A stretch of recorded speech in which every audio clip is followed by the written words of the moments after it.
I'm Shane Oberlawyer, and I just helped organize this event.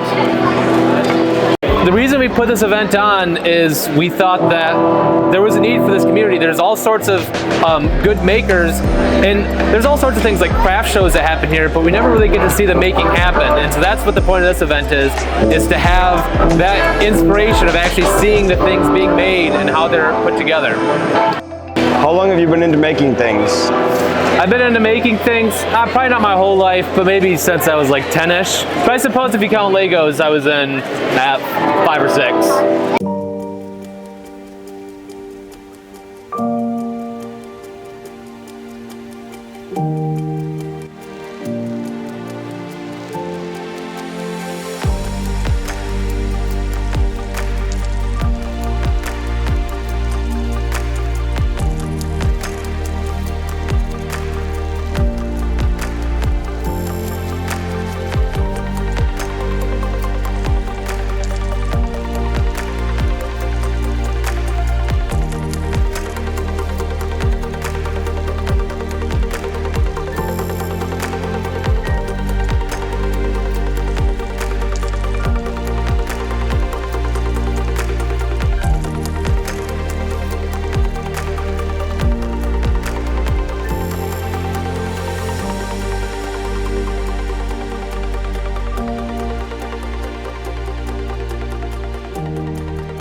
My name is Mark Davis, and I build guitar effect pedals. And how long have you been doing this? I've been doing pedals exclusively for 7 years. I've been doing electronics for about 47 years. What got you interested in doing the guitar pedals? I've been playing guitar since I was a kid. Okay. And I've always enjoyed effect pedals. My first one was an Electric Mistress, a flanging circuit.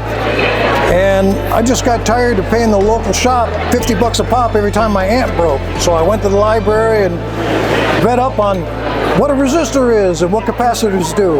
And then why did you bring all this to MakerFest? Like, what did you want to show the people? I was invited here because someone liked the pedals I do. They saw them at the local shop. I sell them at Good Times Music. Yeah, where Bruce Runman works.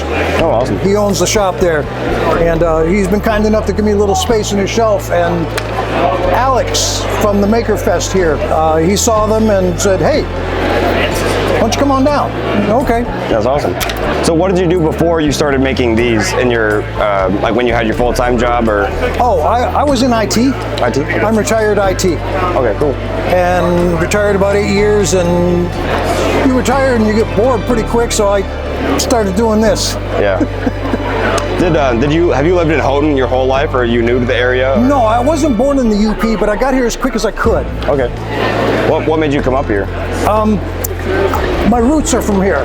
Mom and Dad come from up here. My great-grandfather was a lighthouse keeper up at Copper Harbor, and my grandfather is at the bottom of the Calumet Hecla mine. Oh, okay. In Hubble. Died in a cave in there and never retrieved the body. So did your family move away and then you wanted to come back? Or yes. Okay. Yes. I had some distant relatives up here, and every time I came up here for vacation or visit, it just felt like home. And lived up in Marquette when my wife was in the service, and then moved back down south, and now I gotta go back up north. Mm-hmm. So I've been up in Mohawk for the last 20 years, and awesome. In the UP, I guess 10, 15 years before that. Awesome. So what made Houghton specifically, or like the UP, feel like home to you? Is it the people? Is it the just overall community? The Keweenaw, the whole Keweenaw Peninsula just trips my trigger. It just feels right to be in this area. Yeah. You know, I've been all over the United States, and this just feels right for me. Awesome. My name is Mike Oberlawyer, and I'm rebuilding a 1907 steam shovel. It's been underwater for 95 years. And then how long have you been working on this project? Since 2020, we started with when we pulled it from the lake, and I hope in another couple of years to possibly have it digging on its own under steam power in the next couple of years. What made you get started on this project? What made you get into that? Actually, 1975, my dad got ownership of it, and I was 11 years old in a boat when he was going to try to bring it up out of the water. Then with the unfortunate accident of the dam breach and the water left, I kind of took my opportunity to bring it back out to rebuild it. Oh, Oh, So awesome. there's only 2 of these known left in the world, this one and one in Pennsylvania that is actually running right now. Oh, cool. And I go out there every 2 years and run this is a 1913 steam shovel. Why'd you come to MakerFest to show this off to the people? Well, one reason my son is helping put this on, Shane, and then just to kind of show that we're going back to old school. I'm doing everything like they used to back in the 1900s. We're putting all new hot rivets back into it, and all Babbitt bearings, and so it's going to be as much as original as possible. And when we rebuild this, all the new steel that we got to put in it to make it structurally sound to operate and be safe. And then what do you plan to do once it's complete? Do you plan to just open up to the public just to let them see it, or? Yeah, I would like to try to find some places to get, some of the steam shows and stuff like that. Maybe travel some of the circuit and get it around, stuff like that. One of my big ones is get it down to Pennsylvania and have it sitting side by side with the only other known left, and just have the 2 digging in a pile would be awful cool. So Yeah, that'd be awesome. My name's Anna Sanchez, and I'm the manager of the Make It Up Makerspace, and we are doing the Bridge the Gap Challenge, where people can come over and try to connect the gap in the bridge and then see how much weight it'll hold. So they can use any of the materials that we've got provided on the table and in the bin here. We try to limit things like, we don't have duct tape or glue really at all. We just have some really poor masking tape and lots of different materials, and then we measure it with these wooden blocks that weigh 10 grams each and see how much they can hold. What brought you to come to MakerFest here? I was approached by Alex last year for MakerFest, because we run our own makerspace and have a space to see what we could offer and bring to the table, because I think as makers we all need to collaborate and work together, and we just wanted to show that we're all trying to reach the same goal. So that's why I'm really excited to participate in MakerFest.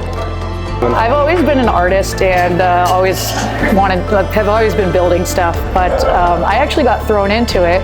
My executive director of the nonprofit I work for said, here's a space full of junk, turn it into a makerspace, and threw me to the wolves. And 3 years later, we've got a really nice, successful makerspace. So, What's your favorite part about being the director of the Makerspace, or just being part of this event like this? the amount of creativity that I get from other people that come through the space. Sometimes it's really easy as an artist or as a creator to get stuck in a funk, and having these people that come in, work on these different projects is really inspiring, and to kind of take that energy from them and use it for myself. Yeah, walking around, you see some of the kids making some of their stuff, and you get ideas even from the kids when they're just, putting 2 things together randomly. And that's what is nice about these spaces, is that you get energy from other artists, other makers, other creators and stuff. It's just a really good energy that helps drive you to make and create more things.